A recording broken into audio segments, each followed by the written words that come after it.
Le profil de Damia B, mise en examen pour le meurtre sauvage et le viol de Lola, 12 ans, se dessine au fil des jours.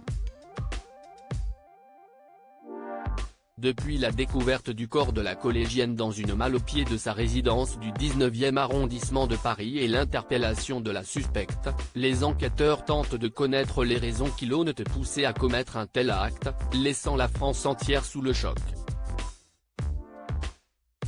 Si pour l'heure, Damia détaille ce qu'elle aurait fait subir à Lola sans expliquer les motivations de son geste, Hakim, son prénom a été modifié, un ancien voisin de la famille, a témoigné auprès du Parisien.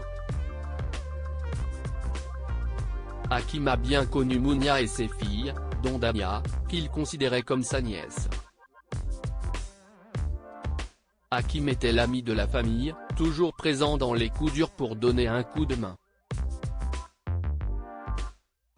Il a longtemps vécu dans un appartement voisin de la commune de Champigny-sur-Marne avant que la maman et ses filles ne déménagent. À Bry-sur-Marne, un autre voisin a révélé que le bonheur avait été de courte durée. « Je suis arrivé dans l'immeuble en 2017 et la famille était déjà là. Au début, il n'y avait pas de problème. Mais quand la maman est morte, ce n'était plus pareil.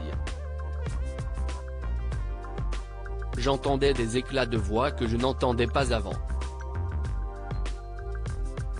Les deux sœurs se criaient dessus. Je suis persuadé que la jeune femme a pété les plombs à la mort de sa mère. »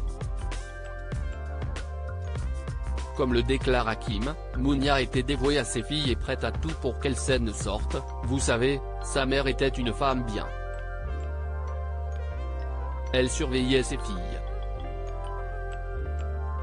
Si l'une d'entre elles rentrait tard, elle lui demandait des explications. Elle se sacrifiait pour l'éducation de ses gamines. Hospitalisée pour un cancer, Mounia meurt dans les bras de Damia. Si est à ce moment précis que le destin de la jeune femme aurait basculé selon plusieurs connaissances. Dans l'impossibilité de payer le loyer de l'appartement, les sœurs sont mises à la porte, elles ont fait leur vie chacune de leur côté.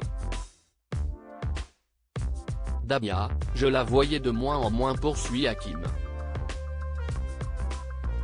Si l'aînée saine est sortie, ce n'était pas le cas de Damia malgré l'aide de sa sœur.